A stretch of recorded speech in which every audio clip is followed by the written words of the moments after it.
I think that's the perfect time to, I think, talk about that 2018, the Tappa Pass, obviously. So it's a blend. It's a Eden Barossa blend, isn't it?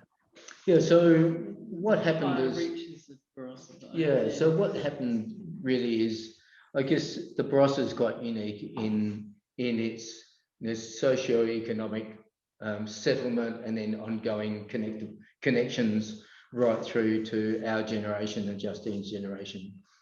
And my grandfather was getting these same grapes, but as younger vines, then my father, and now me. And those vines were planted sort of back in the 40s and 50s. So now they've got a reasonable amount of age on them.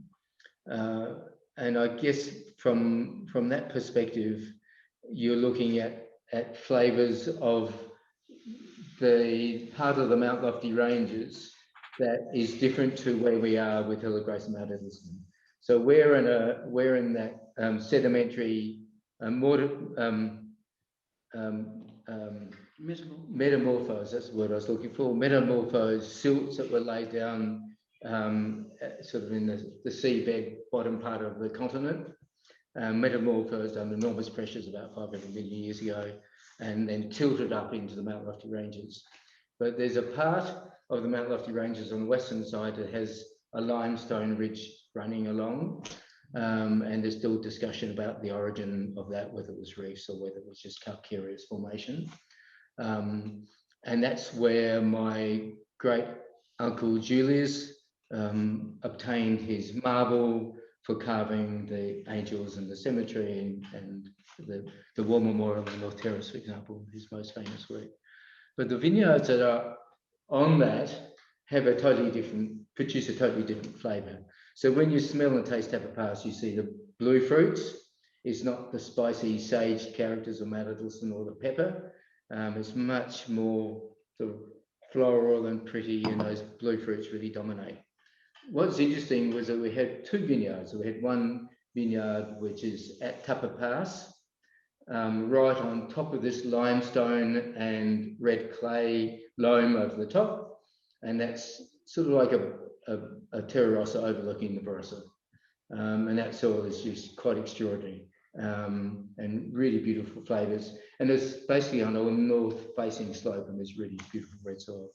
But on the edge of the range, as you get into the foothills of the range, another vineyard planted by my uncle Jack Barch. So Uncle Jack's vineyard, goes back to the 50s, and we call it the Shandy Block. That's sort of its nickname. And that block is on the same soil, but the tumbled down version. So it's a mixed up version of the red loam and the limestone. It's just the most amazing soil. And so we've had these two vineyards, and they belong so well together because they're separated by sort of 150 to 200 meters in altitude. They both have a similarity in their sort of flavors. So Uncle Jack's is a slightly sort of bigger, riper version of the Tappa Pass. He's a Lights Pass. And so you have that combination. And so we decided we would put them together, and that became then the Tappa Pass wine. And as the crow flies, how close are they? There would be less than a kilometre. Right. Yeah, yes, yeah, just down the hill. So one's literally looking over the other. Right. But they just, with our trialing and blending, they just seem to suit each other so well. They're better sum of the parts than separate, interestingly. And we started this in 2002. Although the fruit had been coming into the winery for years, 2002 was a vintage like we're having this year, 2021. It was an inspirational vintage because it's incredibly cold summer, colder than we've been wearing jumpers this summer, but that was actually a colder summer. Prue and I were on holidays down sort of near the Murray Mouth, and we were wearing our wetsuits during the day. It was so cold. And that was in January. Lovely. So, Jenny Ford, what do you think of the Tappa Pass? I was thrilled with this wine. It was the first wine I opened. I just love that gorgeous fruit exuberance that comes through on the aromas. Just utterly delightful. and those black fruits, red licorice, blueberry. I'm glad I got that right, Stephen, the blueberry notes. A touch of confection too. It's kind of wine gummy, kind of pastilly. There is a confection note anyway for me. And then that linear, fine-edged palate, silky tannins, and a powerful core, getting back to that fruit quality of succulent, sweet-hearted fruit spice. Oak is present, but there is no reliance on it. I find that's your stamp anyway, your hallmark. And then finally, like velvet on the tongue, boasting wonderful length.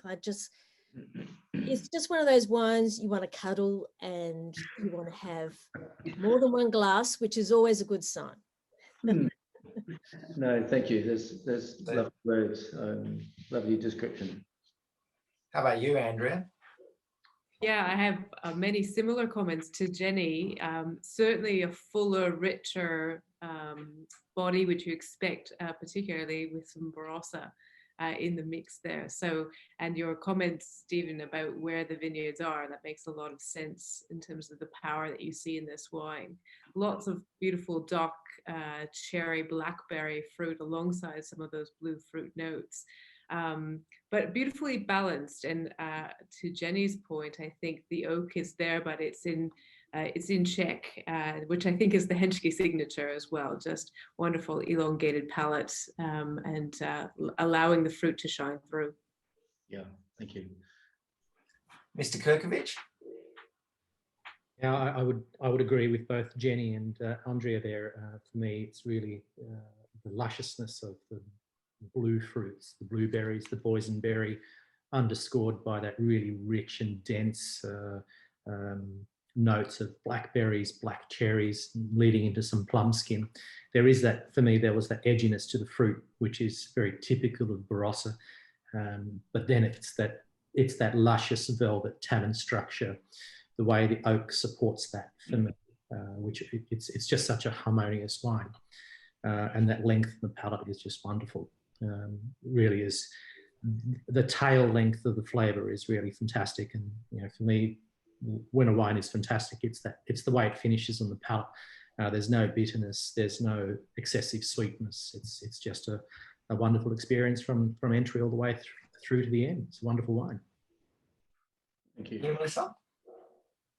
Oh, I have to agree with everybody. For me, I loved the almost Black Forest Gatto fruit weight, juiciness, a little bit of chocolate, and then the palate I find and very similar to all the bracket, where just the creaminess of the texture for me was just so delicious, and it was that beautiful ripe fruit, but also a savory character too that I loved about the wine. Yeah, it was wonderful.